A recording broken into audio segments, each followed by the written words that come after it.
participar. Sintonize agora, fique em boa companhia. Em sua casa ou no trabalho, estamos juntos todo dia. Vem fazer a diferença. Essa rádio te convida a deixar a restauração entrar em sua vida e no seu lar, levando a palavra. Esse é o nosso compromisso, pregando sempre a verdade, ganhando almas para Cristo.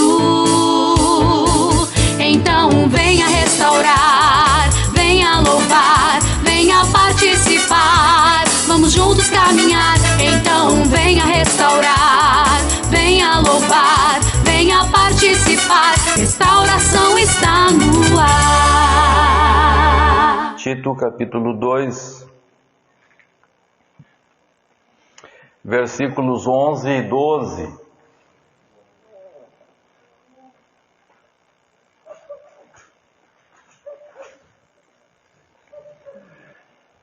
Diz assim a santa palavra de Deus: porquanto a graça de Deus se manifestou salvadora a todos os homens, educando-nos para que, renegadas a impiedade e as paixões mundanas, vivamos no presente século sensata, justa e piedosamente,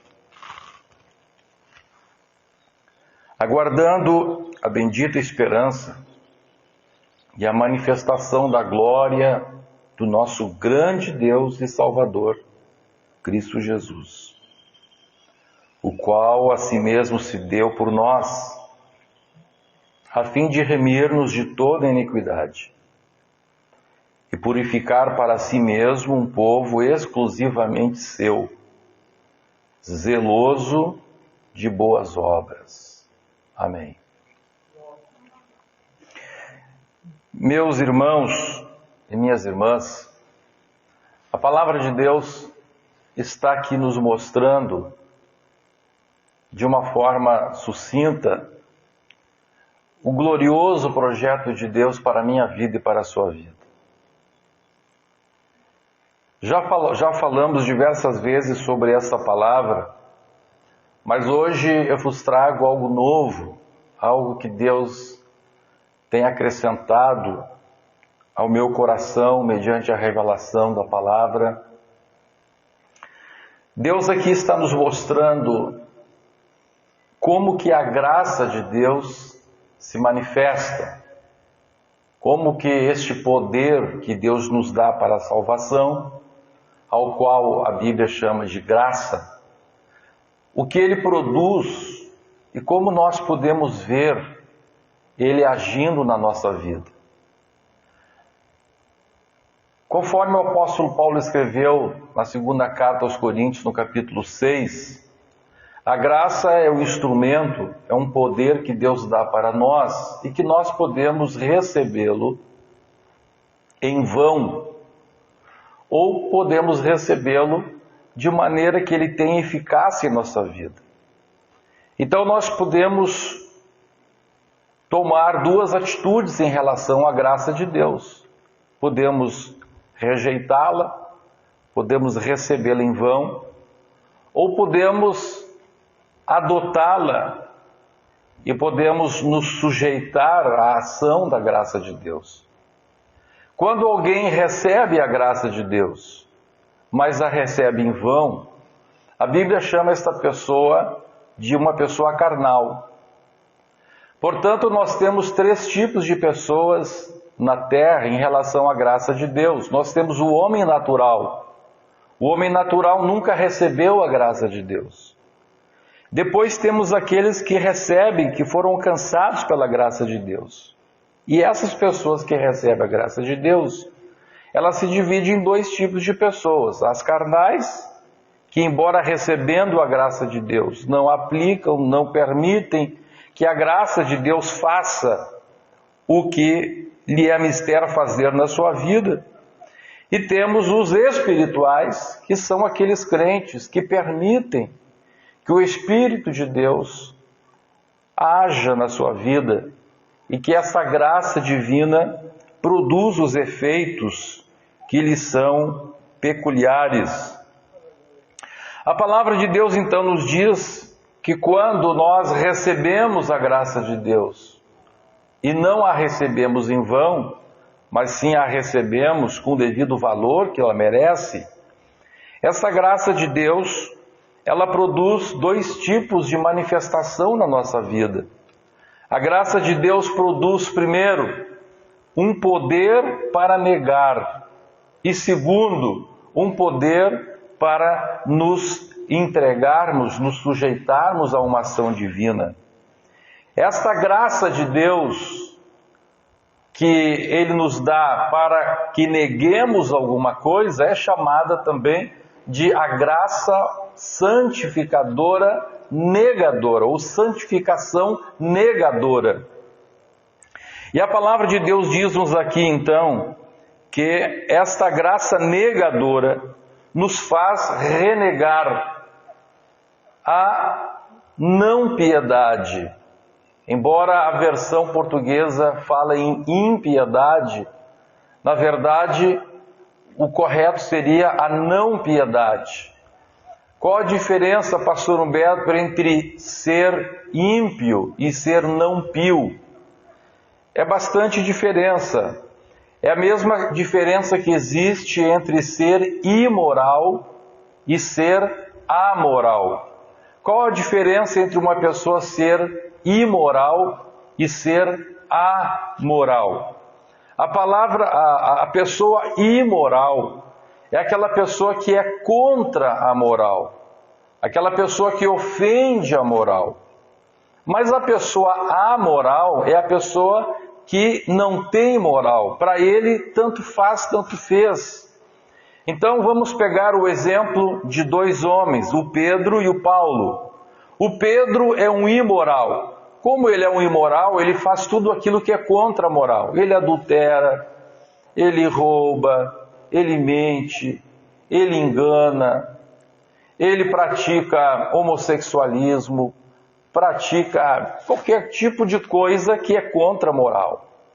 Agora, aquele homem, o Paulo, que é um amoral, ele até pode não praticar as coisas contra a moral. Ele pode ser casado com uma só mulher, não traí-la, ser um bom esposo. Mas para ele, tanto faz, tanto fez. Ele acha que é bobagem esse negócio de fidelidade conjugal. Ele acha que é bobagem esse negócio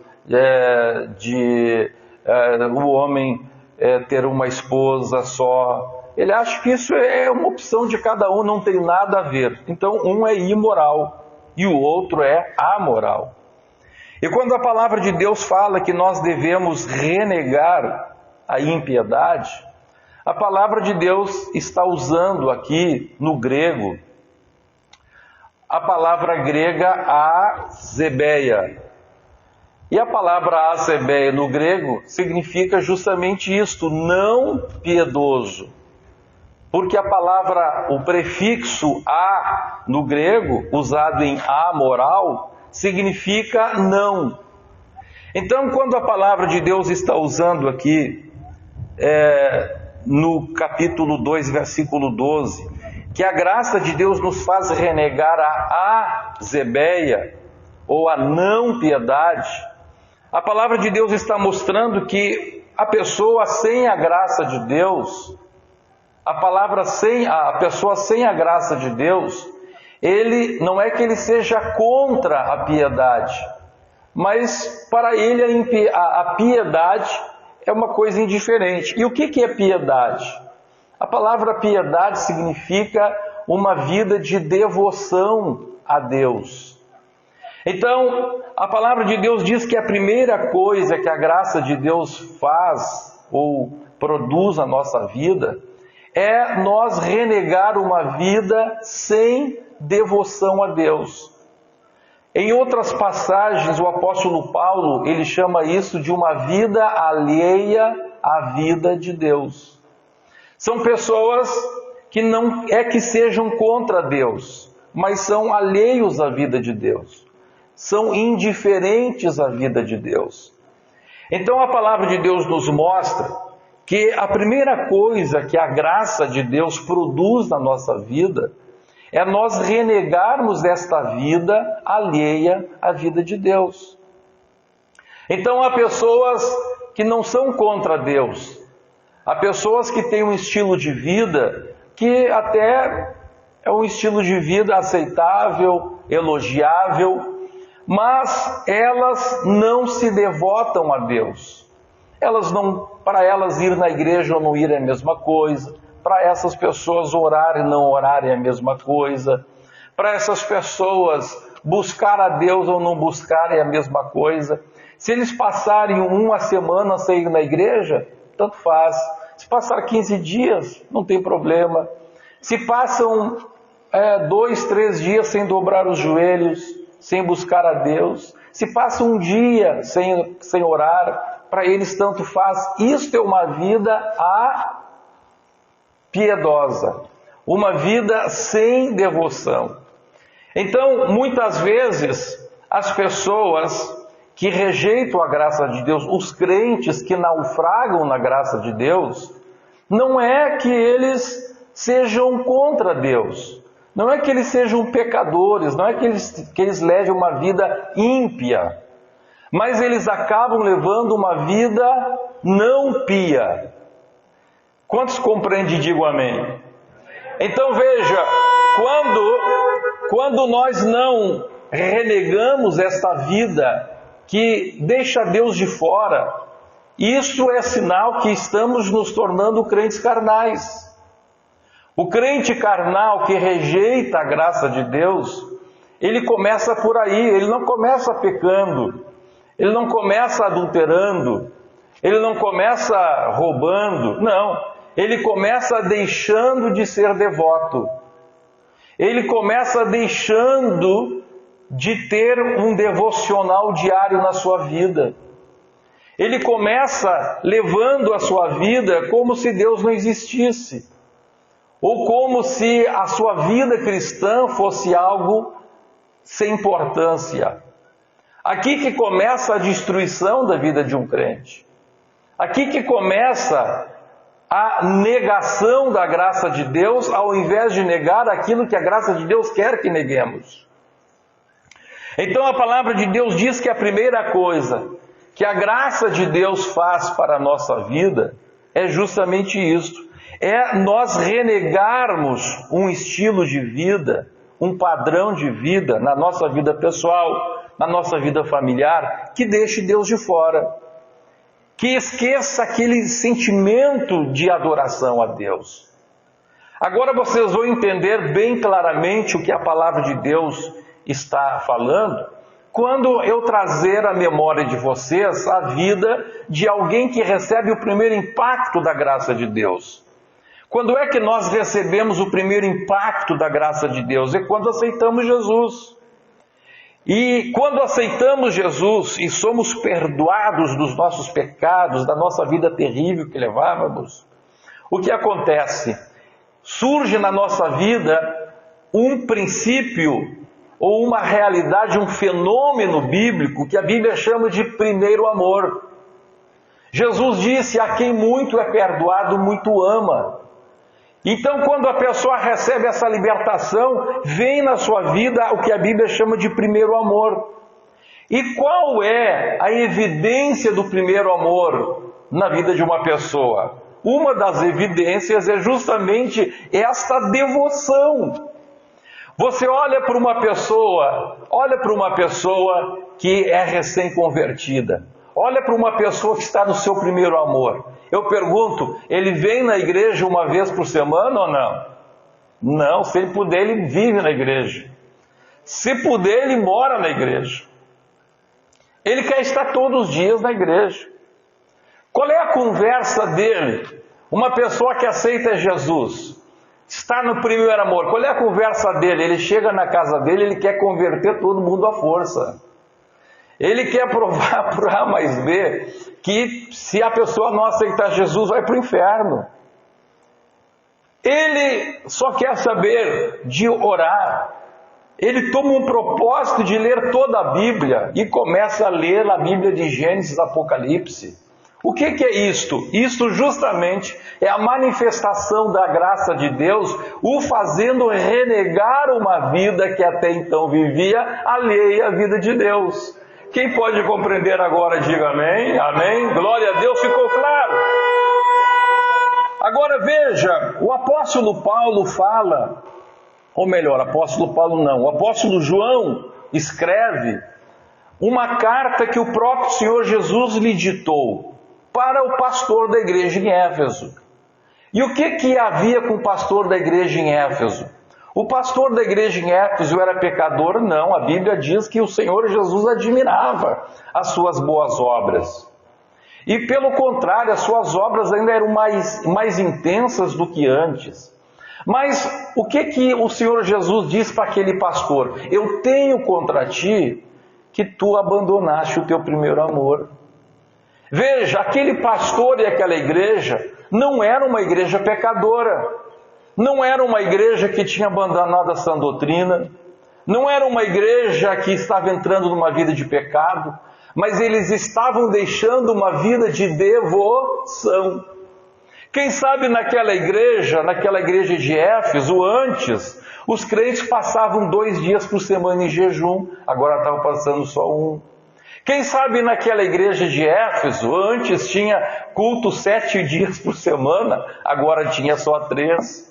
Quem sabe naquela igreja de Éfeso, antes, os crentes oravam, vamos dizer aí, 2 horas por dia, agora eles estavam orando 1 hora. Eles estavam deixando que esta manifestação da graça de Deus, que nos leva a ter uma vida de entrega, uma vida de devoção a Deus, eles estavam deixando que isso se esfriasse. E isso que a Bíblia chama de primeiro amor. Aleluia! Glória a Deus! Então Deus está mostrando para nós que o que é que faz com que nós vamos esfriando esta vida de primeiro amor? É não receber com a devida vênia, o devido cuidado, a maravilhosa graça de Deus. É deixarmos de lado, é não aproveitarmos a ferramenta. Imagine que o irmão Rodrigo queira pintar aqui este púlpito e eu entrego para ele, por favor, uma lata de tinta, que ele pegou a lata de tinta. Eu pego o pincel, entrego o pincel para ele, mas se ele ficar com a lata de tinta e o pincel na mão, vai ficar pintado esse púlpito, irmão Rodrigo? Não. Não. Por quê? Porque ele recebeu em vão a tinta e o pincel. E quando nós recebemos em vão a graça de Deus, quando não aplicamos esta faculdade, este poder maravilhoso que o Senhor nos concede, nós vamos esfriando o primeiro amor. Agora veja que interessante, a primeira manifestação da graça de Deus na vida de um crente é justamente a devoção. Aquele crente novo convertido, ele pode estar cheio de defeito, mas que ele rejeitou aquela vida de não devoção, ele rejeitou. Ele só quer a palavra, ele quer Deus. Olha, ele pode estar cheio de defeito ainda, cheio de caroço, tem muita coisa para Deus trabalhar na vida dele, mas que ele tem devoção, isso ele tem. Agora veja, é interessante, da mesma forma que a primeira manifestação da graça de Deus na nossa vida é esta devoção ao Senhor, também, a contrário senso, a primeira manifestação do esfriamento do primeiro amor é também isto. A primeira coisa que acontece quando alguém vai esfriando o primeiro amor não é que ele começa a pecar, não. Ele simplesmente começa a viver uma vida alheia à vida de Deus. A palavra de Deus ainda agora nos fala que a segunda coisa que a graça de Deus produz na minha vida, na sua vida, é que nós vamos renegar as paixões mundanas. O que é uma paixão mundana? A paixão mundana é o desejo que nós temos, que é produzido pelo mundo. Eu já preguei esses dias ali na sede sobre esse assunto.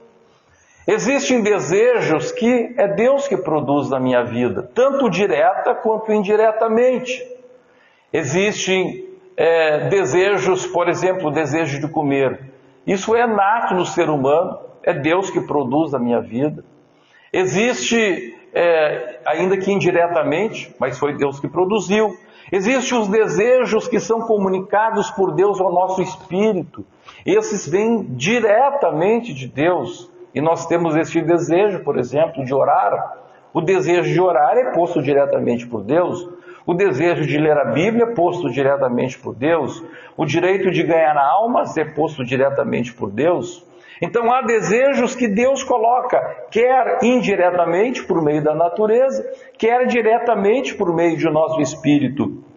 Mas existem desejos também que são produzidos pelo mundo. Ou seja, são desejos que se eu vivesse numa ilha isolada lá no meio do Oceano Atlântico, eu jamais teria. E esses desejos, então, eles são classificados pela Bíblia de simplesmente desejos ou paixões. Aí Deus usa no grego a palavra epitomia, que são desejos intensos. E a palavra de Deus está dizendo então que toda paixão, todo desejo intenso, que não foi produzido por Deus e transmitido ao nosso espírito, que não é transmitido por Deus mediante a natureza, mas todos estes desejos que são produzidos pelo mundo e por isso insuflam a nossa carne, esses desejos devem ser renegados, toda e qualquer paixão intensa. E vocês podem ver, meus irmãos, que as paixões mais intensas que existem são justamente por coisas que, se nós deixarmos de fazer, não vamos morrer. Olhem para os brasileiros. Qual é a paixão mais intensa de um brasileiro? É o futebol. Agora, de onde surgiu essa paixão? Do mundo. Não foi Deus que criou. Quando Deus fez a terra, Deus não fez o futebol. Mas o futebol é fruto de um sistema mundano chamado cosmos, que a Bíblia traduz então para o português como mundo. Então qualquer sentimento intenso, desejo intenso, paixão, que é produzida no mundo, diz a palavra de Deus que não vem de Deus, mas vem do mundo. E ela vem daquele que está comandando o mundo. A Bíblia é clara em 1 João 5,19 que o mundo jaz no maligno. O mundo jaz no maligno. Agora, meus irmãos, por que o mundo faz coisas que atraem nossa vida? Jesus falou uma coisa que eu nunca tinha me dado conta ontem, que parece que aquilo saiu da Bíblia assim, e eu vi de uma forma muito grande, muito intensa. Jesus falou em João capítulo 8, que os homens que queriam persegui-lo, queriam satisfazer o desejo do diabo, que era o pai deles. Jesus disse: o diabo é vosso pai, e quereis satisfazer-lhe os desejos. Agora, olha que coisa interessante, eu nunca tinha me dado conta disso. Jesus estava revelando algo tremendo, que nos faz entender muita coisa. Jesus estava revelando que assim como Deus é pai, o diabo também é pai. E Deus e o diabo disputam a condição de pai. E o que um pai faz? Um pai serve o filho. Os pais se dedicam, desde que uma criança nasce, os pais se dedicam aos filhos. Hoje, agora há poucas horas atrás, creio que 1 a 2 horas atrás mais ou menos, nasceu, por exemplo, o filho do Ramesh da Rabina, o segundo filho. Nasceu lá. Eles já entraram em contato comigo. Aí o irmão Ramesh mandou uma foto e disse: é moço. Ele disse: é moço. Então veja, ele já está projetando a sua vida. Para quê? Para proteger aquele menino. Já está naquela alegria de ter agora aquele filho que ele vai cuidar. Então a Bíblia está dizendo que assim como Deus olha os homens como pai, o diabo também olha os homens como pai. Os dois estão disputando a figura de pai. Agora, o que Deus faz? Deus, ao olhar os seres humanos como pai, quer salvar a vida dos seres humanos. O objetivo de Deus como Pai é nos salvar e nos levar para a glória. Aleluia! É isto que Deus Pai nos promete. É isso que Deus Pai prioriza nas nossas vidas. Agora, como que o diabo quer conquistar a sua posição de pai? O diabo quer conquistar a sua posição de pai satisfazendo os desejos carnais. Então, um pai quer satisfazer os filhos satisfazendo os seus desejos carnais. Vamos pegar um exemplo. Vamos pegar um exemplo de um casal tolo. Um casal que vai destruir os seus filhos. E este casal, então, eles disputam o amor dos seus filhos. O homem e a mulher. Existem famílias que infelizmente acontece isso. Os pais brigam tanto que brigam até pelos filhos. E ambos querem satisfazer o seu desejo, fazendo com que os seus filhos os adotem contrariamente ao outro cônjuge. Então imagine que tanto faz, seja o homem ou a mulher, para conquistar os filhos para si, faz tudo o que o filho quer. Então chega o pai e a mãe e diz assim: meu filho, isso aqui não pode fazer, meu filho não pode sair para a rua, meu filho, não pode se juntar com essas companhias aqui da vila. O pessoal aqui é traficante, é drogado, é isso.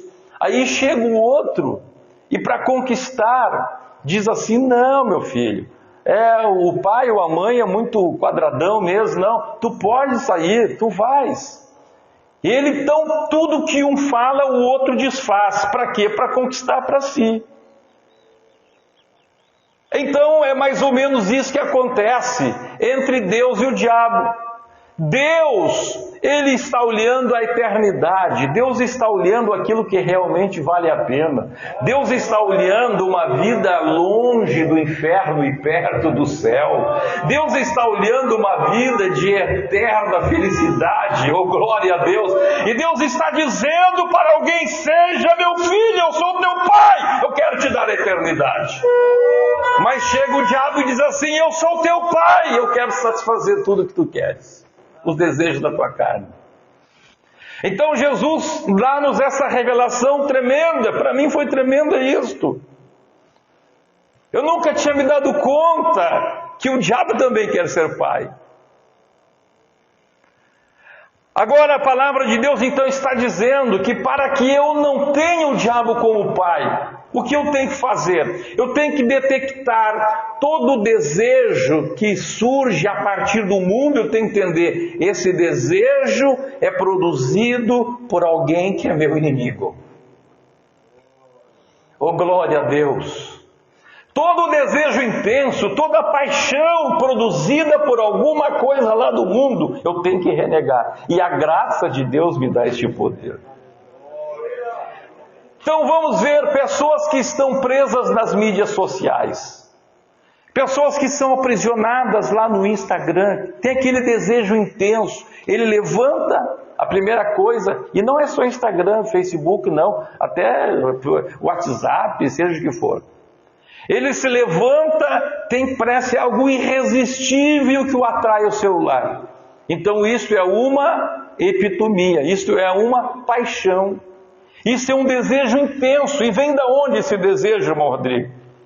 Vem de Deus, vem do mundo? De onde? Do mundo. Do mundo. Do mundo. Isso é produzido por quem? Por aquele que está gerindo o sistema mundano.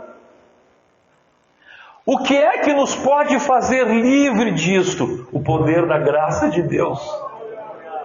O poder da graça nos dada pelo Espírito Santo. Oh, glória a Deus! Oh, glória ao nome de Jesus! Aleluia! Oh, glória a Deus! E essa graça maravilhosa está aqui à nossa disposição. E esta graça maravilhosa está à tua disposição cada dia que você levanta. Aleluia! Faz favor, irmão Rodrigo, hoje eu peguei o senhor para ser o meu ilustrador aqui. O senhor se acorda agora, se espreguiça assim, vamos lá, se acorda. Aleluia! Está ali começando o dia. Quem é que está do lado dele? A graça divina. Quem está do outro lado dele? A sua carne, companheira inseparável. A graça divina dizendo: eu estou à tua disposição para que tu venhas renegar as paixões mundanas. E do outro lado a carne dele dizendo: eu te apresento o mundo, eu te apresento o pai diabo para satisfazer-me, para te dar prazeres carnais. A cada dia que nós nos levantamos, essas duas senhoras, a senhora graça e a senhora carne, estão com as suas bandejas diante de nós. E Deus está dizendo para mim e para você: se vocês quiserem ir para o céu, se vocês quiserem morar comigo, vocês têm que renegar a impiedade, a não piedade, têm que renegar as paixões mundanas. Oh, glória a Deus! E aceitar a graça divina. Glória a Deus. Eu citei 2 exemplos, mas tem milhares e milhares de exemplos das paixões que são produzidas pelo mundo, que nos afastam de Deus, mas que a graça de Deus quer nos fazer renegá-las. Glórias para sempre ao nome de Jesus. Agora, meus irmãos, para encerrar esta mensagem, não vou até o fim. A palavra de Deus agora diz-nos que depois de renegar estas coisas, depois de aceitar, de abraçar a graça de Deus e renegar estas coisas, diz a palavra de Deus que agora eu devo buscar uma outra coisa. Eu devo buscar algo que a Bíblia chama de viver uma vida sensata. E agora, meus irmãos, muito nós já falamos, muito eu já falei sobre essa palavra traduzida para uma vida sensata, ou viver sensatamente. E depois de muitos meses estudando essa palavra, eu posso então agora chegar a uma conclusão, eu creio que precisa, do que Deus quer dizer com isto. Viver uma vida sensata. Depois de dizer não, agora eu vou dizer sim para Deus e viver uma vida sensata. A palavra no original grego é a palavra sofron. Muitos já se lembram, já decoraram essa palavra, sofron. Eu pude só entender perfeitamente isso quando eu comecei a ir mais fundo e pesquisar na língua grega. De onde surgiu essa palavra sofron? E agora eu entendi. Escute aqui, preste bem atenção, que isso talvez seja um pouquinho complicado. Quando, na língua grega, a pessoa ia se referir à mente, ela usava diversas palavras. No português a gente usa mente, é mente. Mente. E o órgão é o cérebro.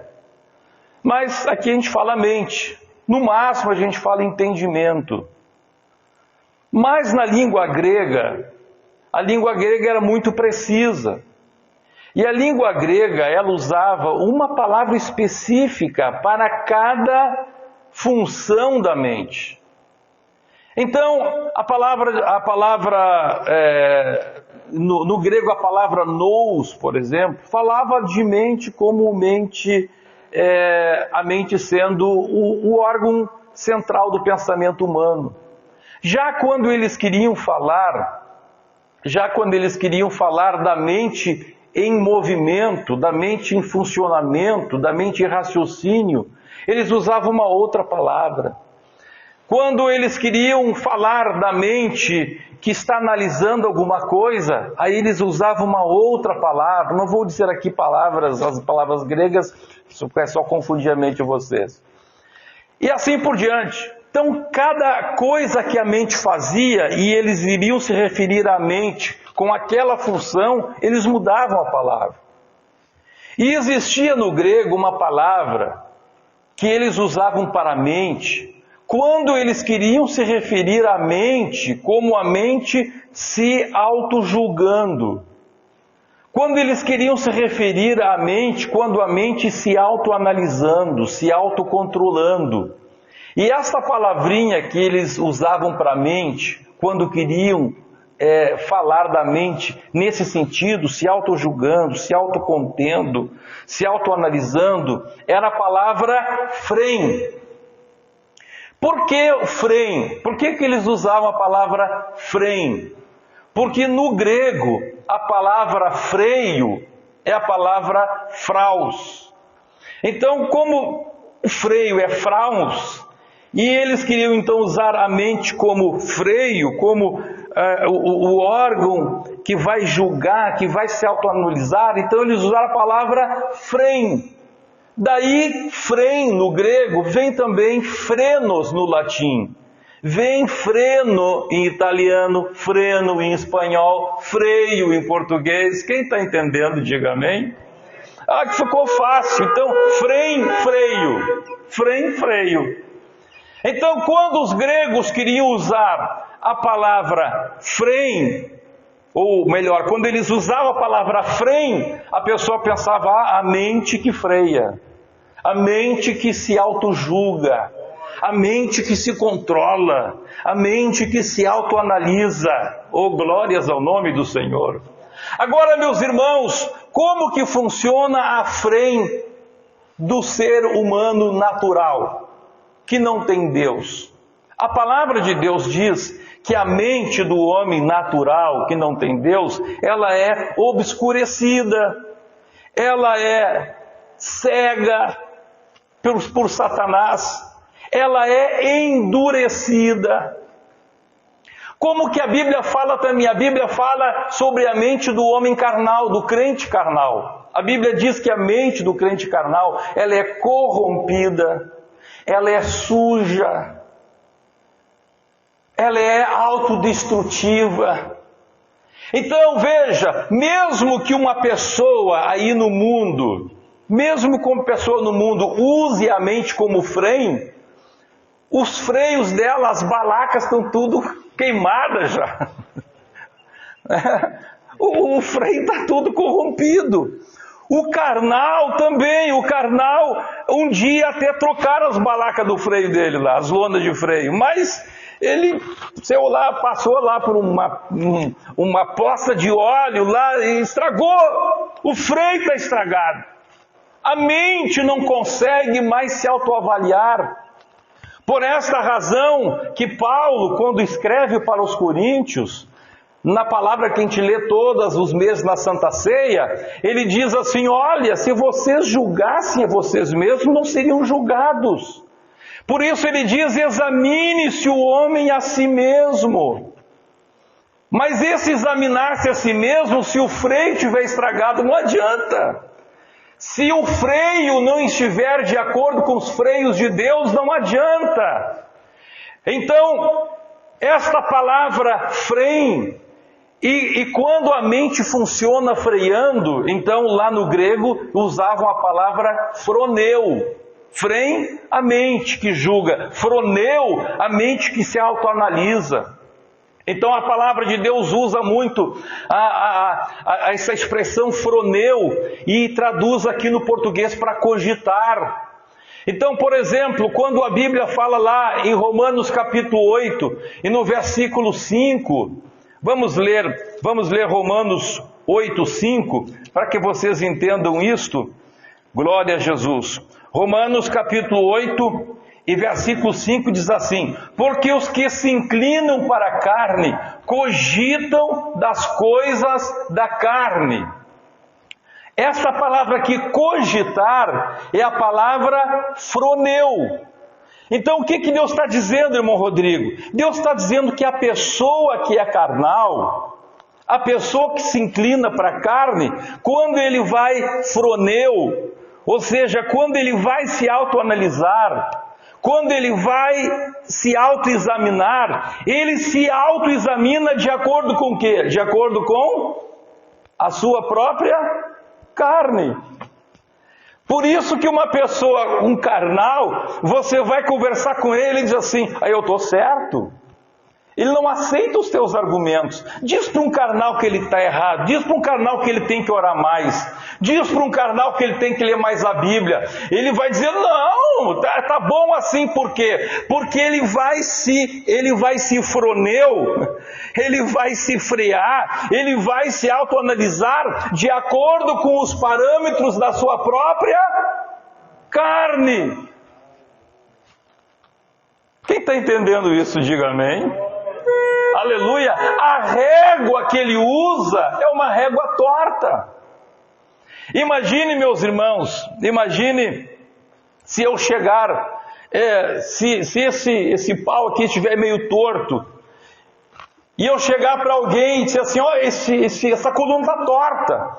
E ele vem, não, ela está correta. E aí ele vem com uma régua também torta. Ele pega a régua torta e põe na coluna torta. E ele vai provar para mim que a coluna está certa. Por quê? Porque a régua dele também está torta. Quem compreendeu, diga amém.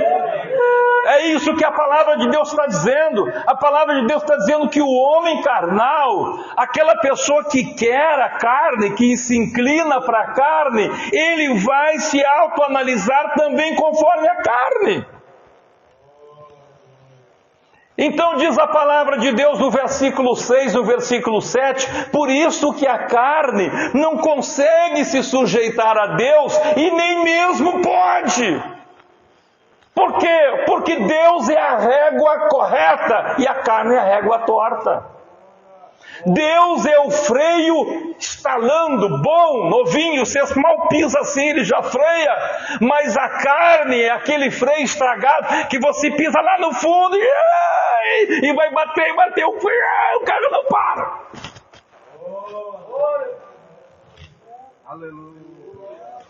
Aleluia! Oh, glória a Deus! E aí então que entra a palavra sofram.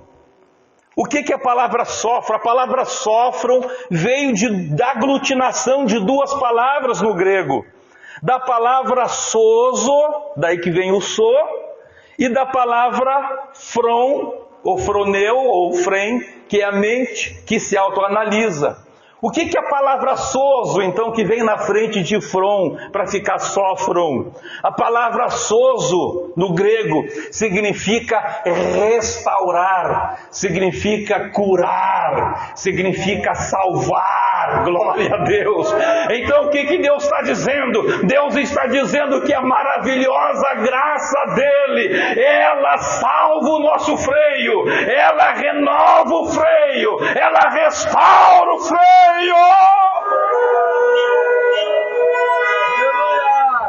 Oh, glória a Deus, glória a Deus.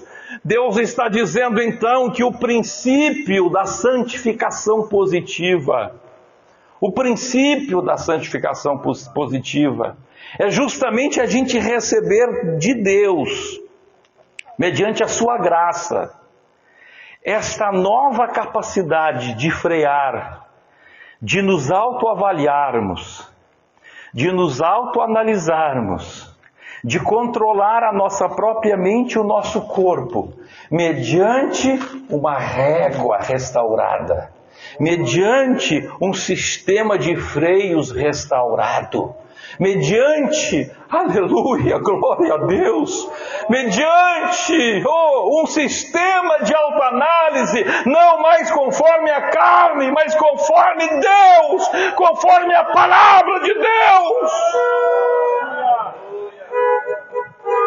Oh, glória a Deus. E o Espírito Santo começou a falar comigo. O Espírito Santo começou a falar, esse é o estilo de vida que eu quero dos crentes. Esse é o estilo de vida que Deus quer dar para os seus filhos. Um estilo de vida com a presença da mente frem, mas esta mente frem restaurada. E aí Deus começou a falar comigo alguns exemplos pessoais. O Espírito de Deus começou a falar comigo. E eu comecei a aplicar lá em casa. A Ana sabe disto. Deus começou a falar comigo, me mostrar exemplos pessoais na minha vida, na nossa vida diária. E Deus começou, o Espírito Santo começou a mostrar. Eu sentei à mesa e o Espírito Santo falando comigo. Quando você senta à mesa, como você se alimenta? Aí eu fui falando para o Espírito Santo. Eu provo uma comida, provo outra. Se eu gostar, aí eu me sirvo outra vez. Aí o Espírito Santo falou assim para mim, mas para lá. Se tu gostares, tu serve outra vez? Então, quem é que está te dirigindo? Quem é que está te dirigindo? É a tua mente que está te dirigindo ou são as tuas papilas gustativas? Se eu sentir mais vontade de comer, eu me sirvo outra vez. É a tua mente?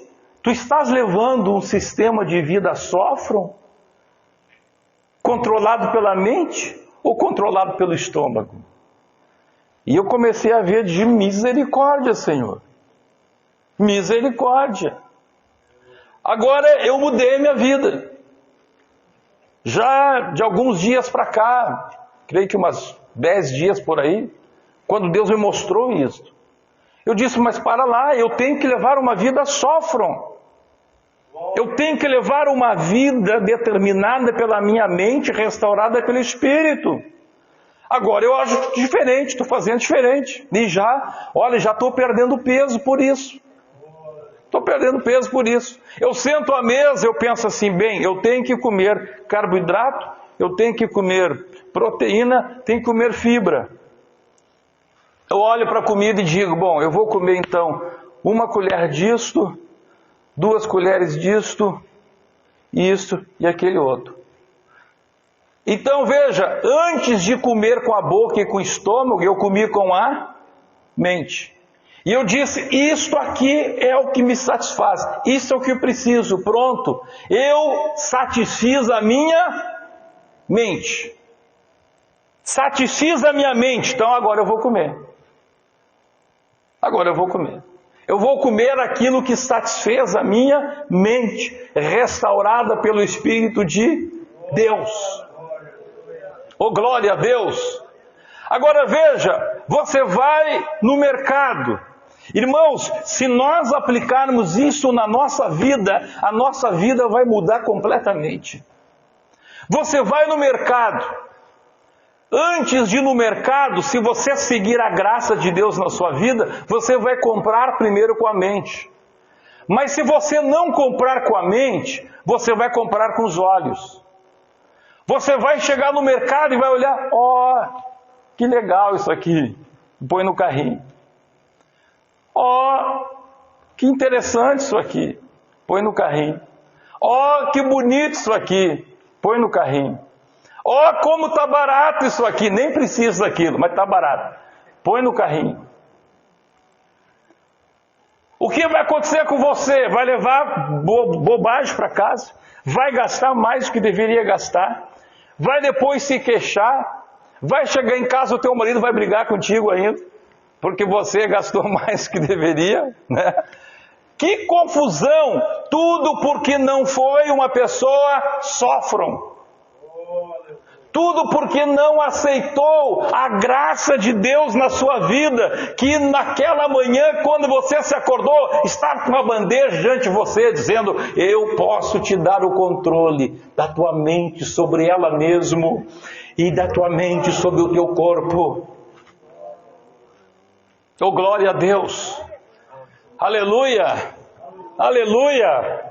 Oh, glória a Deus! Oh, glória a Deus! Bendito é o nome do Senhor. Meus irmãos, a importância que Deus dá, para isso é tão grande, do controle de uma mente renovada sobre a nossa vida, que quando o apóstolo Paulo escreve aos Coríntios, na sua primeira carta, no capítulo 14, e o apóstolo Paulo estava ensinando como os crentes deveriam se portar na igreja. Pelo o que a gente vê ali na primeira carta aos Coríntios, lá na igreja em Corinto, eles estavam enfrentando um avivamento espiritual. E havia crentes que no meio do culto começavam a falar em novas línguas bem alto e não paravam. E pelo que a gente vê ali, o argumento que aqueles crentes que durante o culto só queriam falar em novas línguas e quem sabe não obedeciam o dirigente do culto, o pregador. Imagine só num culto, imagine se eu estou pregando aqui para vocês e começo 10, 15 a falar em novas línguas aqui bem alto. Não tem como eu pregar. Então, a palavra de Deus mostra que isso havia lá em Corinto. E a palavra de Deus mostra que o argumento que eles usavam é o seguinte: Jesus diz que a gente tem que ser como criança.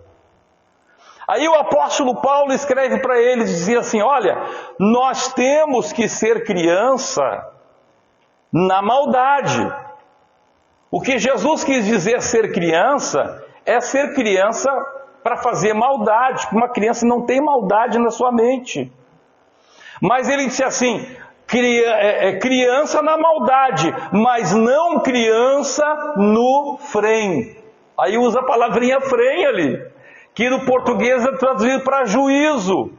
Então ele está dizendo: olha, você pode ser criança, você tem que ser criança na maldade, mas no autocontrole, no autoanálise não. Você tem que controlar-se em tudo. Você tem que controlar o teu corpo, você tem que controlar as tuas emoções. E aí o apóstolo Paulo conclui dizendo: e você tem que controlar o próprio espírito. A tua mente renovada por Deus tem que controlar até o próprio espírito. Por isso que lá no versículo 33 ele diz: o espírito do profeta deve também estar sujeito à freio do profeta. Glória a Deus. Oh, glórias ao nome do Senhor Jesus. Oh, glória a Deus. Oh, glória a Deus. Agora, meus irmãos, o que nós vemos? Por que tantos crentes fracassam? Por que tantas vidas fracassadas, tantos casamentos fracassados? Porque as pessoas não são controladas pela frente. São controladas pelo quê? Pelas emoções. Um casal vai discutir um assunto, por exemplo, qualquer coisa que um dia os outros já viram os arreios, como dizia meu pai, né? O pai tinha uma expressão lá do interior: arreio é aquilo que foi em cima do cavalo, né? O pai dizia assim: já virou os arreios, né? Então, veja, qualquer coisa, não dão lugar para a mente. O marido vai falar uma coisa para a esposa, não adianta falar de argumentos, por quê? Porque ela já virou os arreios. A frente está longe, está lá do outro lado lá da estrada lá.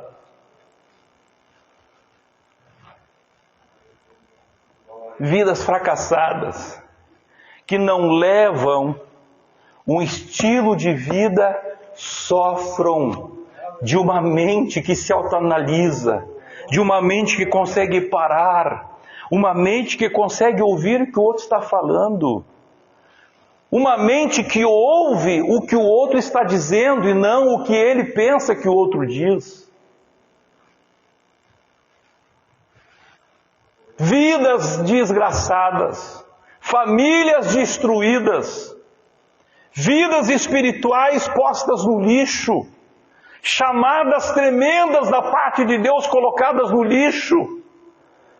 Por quê? Porque as pessoas se deixam controlar pelo seu ventre, pelas suas emoções, pelas suas paixões.